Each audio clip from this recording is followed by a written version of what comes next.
ബോളിവുഡിലെ താരറാണി BJPയുടെ നിയുക്ത MP മാണ്ഡിയിൽ നിന്നുള്ള MP കങ്കണ റണാവത്ത് കഴിഞ്ഞ ദിവസം ചണ്ഡീഗഡ് വിമാനത്താവളത്തിലേക്ക് ചെന്നപ്പോൾ ഒരു CISF ഉദ്യോഗസ്ഥ അവരെ മർദ്ദിച്ചു, കാരണത്തടിച്ചു. എന്തൊരു സംഭവം! ഒരു നിയുക്ത MP ആണ്, എന്തിനായിരിക്കും ഒരു ജനപ്രതിനിധിയെ ഒരു CISF ഉദ്യോഗസ്ഥ അങ്ങനെ മർദ്ദിക്കുക, അതും ഈ പറയുന്ന സെക്യൂരിറ്റി ചെക്കിങ് കഴിഞ്ഞതിന് ശേഷം? അല്ല, അതിൻ്റെ കാരണം അവർ പറഞ്ഞല്ലോ. പഞ്ചാബിലെ ഈ സിഖുകാർ ഒരു വിഭാഗം ഖലിസ്ഥാനികൾ സ്പോൺസേഡ് ചെയ്ത കർഷക സമരത്തെക്കുറിച്ച് കങ്കണ റണാവട്ട് നടത്തിയ പരാമർശത്തിൽ പ്രതിഷേധിച്ചിട്ടാണ് ഒരു പഞ്ചാബിയായ CISF ഉദ്യോഗസ്ഥ ഒരു ഇന്ത്യൻ പാർലമെൻറ്റിലേക്ക് തിരഞ്ഞെടുക്കപ്പെട്ട ഒരു MPയെ മർദ്ദിച്ചത്. അത് അപലപിക്കേണ്ടതാണ്, രാഷ്ട്രീയ ഭേദമന്യേ. കാരണം അത് ഏത് രാഷ്ട്രീയ പാർട്ടിക്കും സംഭവിക്കാം.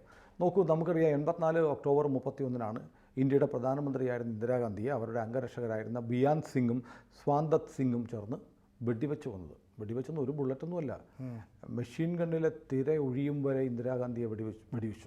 തൊട്ടടുത്ത് ശരീരം അരിപ്പ പോലെയായി, ലിറ്ററലി. അങ്ങനെയാണ് ഇന്ദിരാഗാന്ധിയെ കൊന്നത്. ആര്? 2 അംഗരക്ഷകർ. അംഗരക്ഷകർ എന്നാരാ? ഇന്ത്യയിലെ സേനയിലുള്ളവർ. അതേപോലൊരു സേനയിലെ അംഗമാണ് ഈ പറയുന്ന CISFൻ്റെ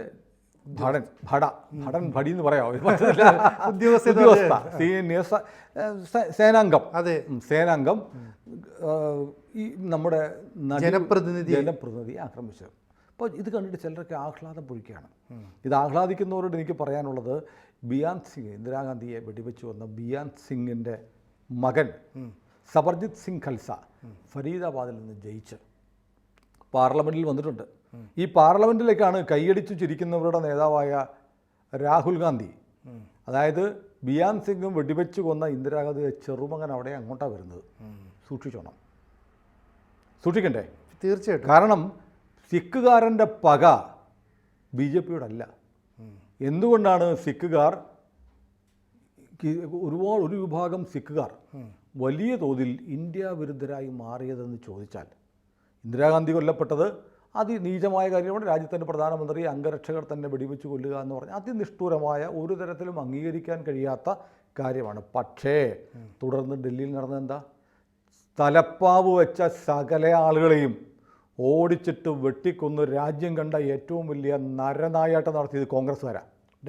ഡൽഹിയിൽ സംഘപരിവാറുകാരല്ല, BJPക്കാരല്ല, കോൺഗ്രസ്സുകാരാണ് മുഴുവൻ സിഖുകാരെ ആയിരക്കണക്കിന് 3000-4000 എന്നാണ് ഔദ്യോഗിക കണക്കുകൾ. അതിലേറെ വെട്ടിയും കുത്തിയും പെട്രോൾ ഒഴിച്ച് കൊന്നും സിഖ് വിഭാഗത്തിൽപ്പെട്ട ആളുകളെ വംശഹത്യ ചെയ്ത് ഇന്ത്യയിൽ പുറത്ത് കണ്ടു കഴിഞ്ഞാൽ അപ്പോൾ കൊല്ലുക എന്നുള്ളതാണ്. ഇന്ത്യയിൽ അതുപോലൊരു വംശഹത്യ നടന്നിട്ടില്ല. ഇവർ ഗുജറാത്ത് കലാപം എന്നൊക്കെ പറയുന്നുണ്ടല്ലോ, പക്ഷേ ഗുജറാത്ത് കലാപം ഒന്നുമല്ല. ഗുജറാത്ത് കലാപം മാത്രമേ വായിക്കുന്നുള്ളൂ. അതിനു മുമ്പ് നടന്ന ഗോദ്ര തീവയ്പ്പ് ആരും പറയുന്നില്ല, എല്ലാവർക്കും അറിയാം. ഗോദ്രയിൽ കർഷകർ വന്ന ഒരു തീവണ്ടിയെ ജനക്കൂട്ടം തടഞ്ഞു നിർത്തി പെട്രോൾ ഒഴിച്ച് കത്തിച്ച് ജീവനോടെ ഗ്യാസ് ചേമ്പർ പോലെ ആക്കി സന്യാസിമാരെയും കാർസേവകരെയും കൊന്നതിന് സ്വാഭാവികമായ ഉണ്ടായ തിരിച്ചടിയാണ്. അത് സ്വാഭാവികമാണ് ആ തിരിച്ചടി എന്ന് പറഞ്ഞുപോയി എന്നതാണ് BJPക്ക് ഇത് അപരാധം. സ്വാഭാവികമാണ്. പക്ഷേ ഇന്ദിരാഗാന്ധിയുടെ മരണത്തിന് ശേഷം ഡൽഹിയിൽ സംഭവിച്ചതിന് രാഹുൽ ഗാന്ധിയുടെ അച്ഛൻ പറഞ്ഞതെന്നറിയോ? ഒരു വൻമരം വീഴുമ്പം ഇതൊക്കെ സ്വാഭാവികമാണെന്ന് രാജീവ് ഗാന്ധി പറഞ്ഞാണ്. അത് സിഖുകാരൻ പറഞ്ഞിട്ടില്ല, പഞ്ചാബി പറഞ്ഞിട്ടില്ല. അവർ ഇന്ത്യക്ക് വേണ്ടി ജീവിക്കുന്നവരായിരുന്നു. അവരുടെ കൂട്ടത്തിലുള്ള വഴിതെറ്റിപ്പോയ 1-2 പേർ അക്ഷന്തവ്യമായ ഒരു തെറ്റു ചെയ്തു എന്നതിൻ്റെ പേരിൽ സ്വാന്തത് സിംഗിൻ്റെയും ബിയാൻ സിംഗിൻ്റെയും ഒരു തെറ്റായ കൃത്യത്തിൻ്റെ പേരിൽ ആ സമുദായത്തെ വൈപ്പ് ഔട്ട് ചെയ്യാൻ ശ്രമിച്ച പാർട്ടിയാണ് കോൺഗ്രസ്. ഇതേ രാഹുൽ ഗാന്ധിയും സോണിയാഗാന്ധിയും ഒക്കെ SPG അവർക്കില്ല, NSG പോലെയുള്ള CISF പോലെയുള്ള സേനകളുടെയൊക്കെ സംരക്ഷണയിലാണ് നടക്കുന്നത്. നിങ്ങൾ ഇന്ന് കങ്കണയ്ക്ക് അടികിട്ടിയതിനെ കൈയടിക്കുന്നവർ നാളെ രാഹുൽ ഗാന്ധി 40 വർഷം മുമ്പാണ് സുവർണക്ഷേത്രത്തിലെ അറ്റാക്ക് നടന്നത്. അതിൻ്റെ 40ാം വാർഷികം ആഘോഷിക്കാം എന്ന് പറയാൻ പറ്റില്ല. സുവർണക്ഷേത്രത്തിലെ ഇന്ത്യൻ മിലിറ്ററി ഓപ്പറേഷൻ്റെ 40ാം വർഷത്തിലാണ് പഞ്ചാബിൽ ഈ തെരഞ്ഞെടുപ്പ് നടക്കുന്നത്. അവിടെയാണ് ആ സാഹചര്യത്തിൽ സബർജിത് സിംഗും അമൃത്പാൽ സിംഗും അടക്കം ഖലിസ്ഥാൻവാദികളെ പിന്തുണയ്ക്കുന്ന അമൃത്പാൽ സിംഗ് ഖാദൂർ സാഹിബിൽ നിന്നും ഫരീദ് കോട്ടിൽ നിന്ന് സബർജിത് സിംഗ് ഖൽസയും ജയിക്കുന്നത് ബിയാൻ സിംഗിന്റെ മകൻ ജയിക്കുന്നത് ഓപ്പറേഷൻ സുവർണക്ഷേത്രത്തിന്റെ അതായത് ഈ ബ്ലൂ സ്റ്റാർ ഓപ്പറേഷന്റെ ചിത്രങ്ങളൊക്കെ പ്രചരിപ്പിച്ചുകൊണ്ടാണ്. ആലോചിക്കണം, സിഖുകാരുടെ അധികാരം ഇപ്പോഴും ഉയർന്നു നിൽക്കുന്നുണ്ട്. അവിടേക്ക് സൈന്യത്തെ അയച്ചത് ശരിയായ കാര്യത്തിനായിരുന്നു, തർക്കമൊന്നുമില്ല. ശരിയായ കാര്യത്തിനായി ഇന്ദിരാഗാന്ധി ചെയ്ത ഏറ്റവും വലിയ ശരികളിലൊന്നായിരുന്നു സുവർണക്ഷേത്രത്തിലേക്ക് സൈന്യത്തെ അയച്ചത്, തർക്കമില്ല. പക്ഷെ അതിൻ്റെ അനുരണനമായിരുന്നു ഇന്ദിരയുടെ കൊലപാതകം. അതിന് തുടർന്നുണ്ടായ പകവീട്ടിലായിരുന്നു സിഖുകാരുടെ കൂട്ടക്കലാപം. ഇതെല്ലാം സിഖുകാരൻ്റെ മനസ്സിലേക്ക്, പഞ്ചാബിയുടെ മനസ്സിലേക്ക് കത്തിക്കയറി നിൽക്കുന്ന സമയമാണിത്. ആ സമയത്ത് പഞ്ചാബിൽ നിന്ന് വന്ന ഒരു CIS ഉദ്യോഗസ്ഥ കങ്കണ റണാവറ്റിൻ്റെ കവിളത്തടിച്ചത് നിങ്ങൾ ആഘോഷിക്കുന്നുവെങ്കിൽ നിങ്ങളുടെ നേതാക്കന്മാർ രാഹുൽ ഗാന്ധിയും സോണിയാഗാന്ധിയും പ്രിയങ്ക ഗാന്ധിയും ഇതുപോലുള്ള എയർപോർട്ടിലൂടെ കടന്നു പോകുമ്പോൾ അവിടെ CISFകാരുണ്ട്, അവരിൽ സിഖുകാരുണ്ടാവും, ഇവരുടെ അംഗരക്ഷകരുണ്ടാവും. നിങ്ങൾ ആരെയാണ് പ്രോത്സാഹിപ്പിക്കുന്നത്? ഇത് ആലോചിക്കണ്ടേ? ഇപ്പം ചേട്ടൻ പറഞ്ഞ പോലെയാണെങ്കിൽ ഈ പറയുന്ന ഗുജറാത്തിലെ കലാപം ഒരു സ്വാഭാവിക പ്രതികരണം എന്ന് പറഞ്ഞാൽ ഈ സിഖിൻ്റെ കാര്യത്തിലും സ്വാഭാവിക പ്രതികരണം എന്ന് ഇവർ പറഞ്ഞ് അങ്ങനെ ആണെങ്കിൽ അതിനെ അങ്ങനെ തന്നെ പറഞ്ഞൂടെ, സ്വാഭാവിക പ്രതികരണം അല്ലേ? അവിടെ ബ്ലൂ സ്റ്റാറിലേക്ക് ഒരു പ്രശ്നം തിരിച്ചടിയോ വ്യത്യാസമുണ്ട്. ഈ ഗോദ്ര തീവെപ്പിൽ ഒരു വ്യക്തിയല്ല മരിച്ചത്, ഒരു വ്യക്തിയല്ല. അതിൻ്റെ വീഡിയോ ചിത്രങ്ങൾ ഇപ്പോഴും ഇല്ല. ഒരു വലിയ ജനക്കൂട്ടം റെയിൽവേ സ്റ്റേഷൻ ആക്രമിക്കുന്നു, റെയിൽവേ സ്റ്റേഷൻ ആക്രമിച്ച് തീവണ്ടി തടഞ്ഞിടുന്നു, വാതിലുകളെല്ലാം അടയ്ക്കുന്നു, എന്നിട്ട് പുറത്തേക്ക് ഇറങ്ങാൻ പറ്റാത്ത തരത്തിലേക്ക് പെട്രോൾ ഒഴിക്കുന്നു. എന്നിട്ട് ജനക്കൂട്ടം തീ കത്തിക്കൊണ്ടിരിക്കുമ്പോൾ രണ്ട് വശത്തു നിന്നും കല്ലെറിയുന്നു. ആലോചിച്ച് നോക്കൂ, ഒരു തീവണ്ടി തടഞ്ഞിട്ട് വാതിലുകൾ ബന്ധിച്ച് ആരും പുറത്തിറങ്ങില്ല എന്ന് ഉറപ്പുവരുത്തിയിട്ട് പെട്രോൾ ഒഴിക്കുന്നു.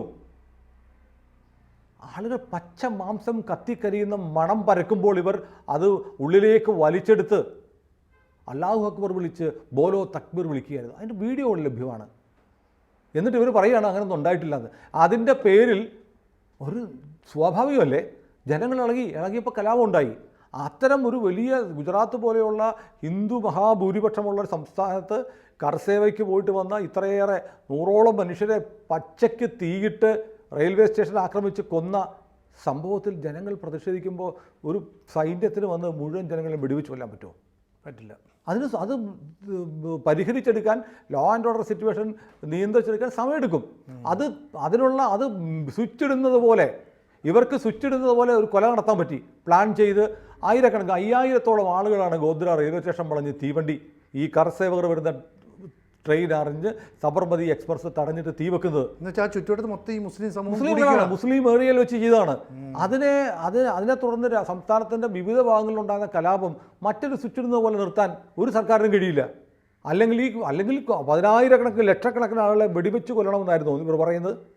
അവരുടെ ആഗ്രഹം അതായിരിക്കാം, കാരണം അവരുടെ ഹിന്ദുക്കൾ മുഴുവൻ ഇല്ലാണ്ടാവുമല്ലോ. പക്ഷേ പ്രായോഗികമായി അങ്ങനെ ഒരു കലാപം അമർച്ച ചെയ്യാൻ കുറച്ച് സമയമെടുത്തു. ഗുജറാത്ത് മുഖ്യമന്ത്രി അന്ന് നരേന്ദ്രമോദിയായിരുന്നു. ഒരു മുഖ്യമന്ത്രിക്കും കേരളത്തിലാണ് പറ്റുമോ?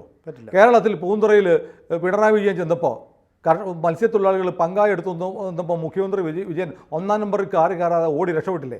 വേറെ കാറി കയറി. എന്നിട്ട് ഇവിടെ പോലീസും സന്നാഹമൊക്കെ ഉണ്ടായിരുന്നല്ലോ, ബ്ലാക്ക് ക്യാറ്റും വൈറ്റ് ക്യാറ്റും ഒക്കെ ഉണ്ടായിട്ട് എന്തിനാണ് പിണറായിക്ക് 1-ാം നമ്പർ വണ്ടി കയറാതെ ഓടി ഒളിക്കേണ്ടി വന്നത്? പങ്കായമായിട്ട് 10-25 ചെറുപ്പക്കാർ തിരുവനന്തപുരത്ത് പൂന്തുറയിൽ വന്നപ്പോൾ അല്ലേ?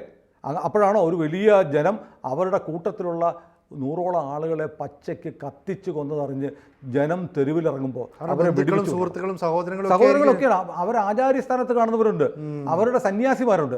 നിങ്ങൾക്കല്ലേ ഈ നാട്ടിൽ സന്യാസിമാരെ കാണുമ്പോൾ പുച്ഛം? നിങ്ങൾക്ക് ഒരു പള്ളിയിലെ ക്രിസ്ത്യൻ പള്ളിയിലെ പുരോഹിതരെ കണ്ടാൽ നിങ്ങൾക്ക് പരിഹാസം തോന്നില്ല. നിങ്ങൾക്കൊരു മസ്ജിദിലെ മുല്ലയോ മുല്ലാക്കയോ എനിക്കറിയില്ല, ആ മുല്ലാക്കയെ കണ്ടാൽ നിങ്ങൾക്ക് റവറൻസ് ആണ് ഉണ്ടാവുന്നത്. നിങ്ങൾക്കൊരു സന്യാസിയെ കണ്ടാൽ നിങ്ങൾക്ക് അപഹാസ്യമാണ് അല്ലേ? ഇങ്ങനെയല്ല വടക്കേ ഇന്ത്യയിൽ. ഇത് കേരളത്തിൻ്റെ ഇക്കോ സിസ്റ്റമാണ്. അവിടെ ഒരു സന്യാസിയെ കൊല ചെയ്താൽ ജനങ്ങൾ പ്രതികരിക്കും.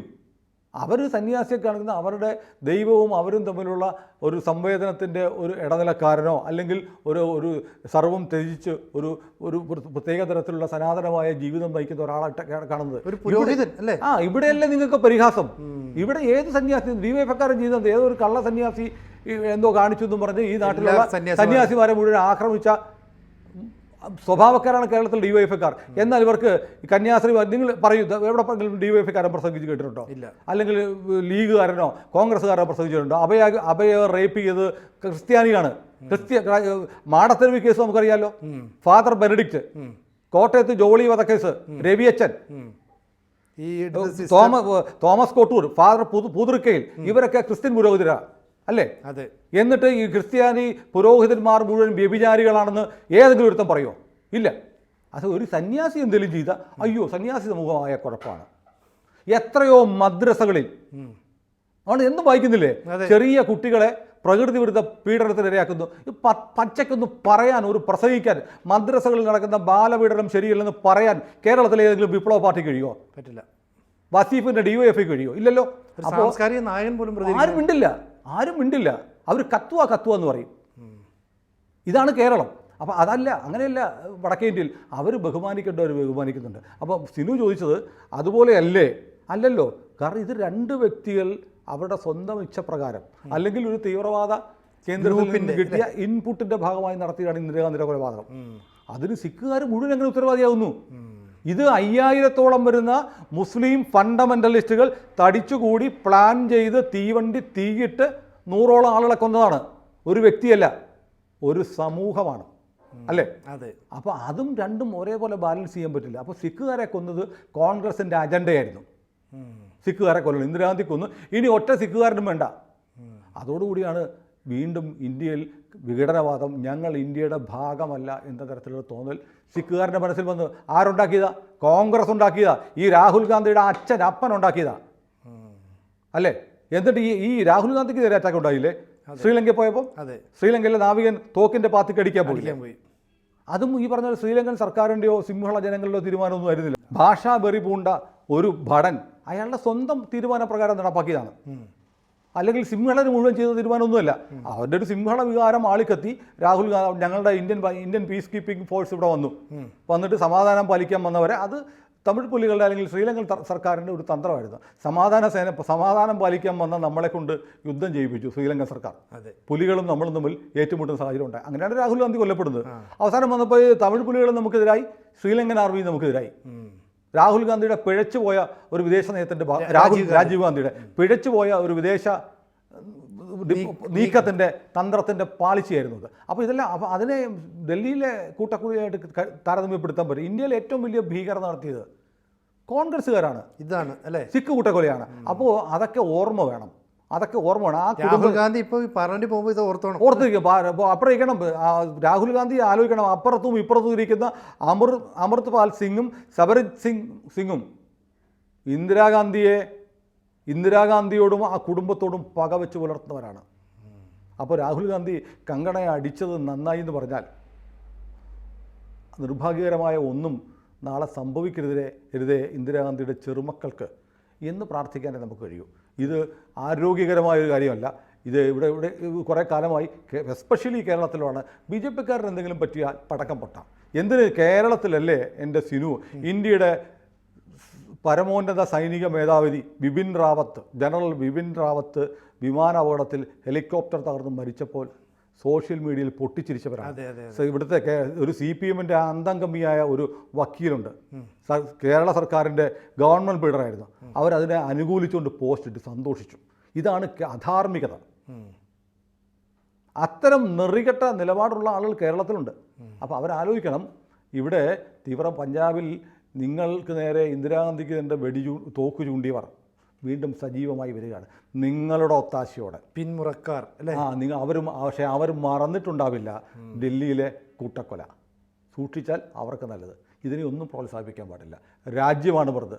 ഏത് രാഷ്ട്രീയ നേതാവായാലും ഏത് പൊതുപ്രവർത്തകനായാലും അവർ തെരുവിൽ ആക്രമിക്കപ്പെടുന്നത് അനാശാസ്യമാണ്, അംഗീകരിക്കാൻ കഴിയില്ല. രാഹുൽ ഗാന്ധിക്കും പ്രിയങ്ക ഗാന്ധിക്കും അരവിന്ദ് കെജ്രിവാളിനും പിണറായി വിജയനും ഈ അനുഭവം ഉണ്ടാവാതിരിക്കട്ടെ എന്നേ നമുക്ക് പറയാൻ കഴിയുള്ളൂ. അതാണ് ജനാധിപത്യത്തിൻ്റെ ഉന്നതമായ മൂല്യം.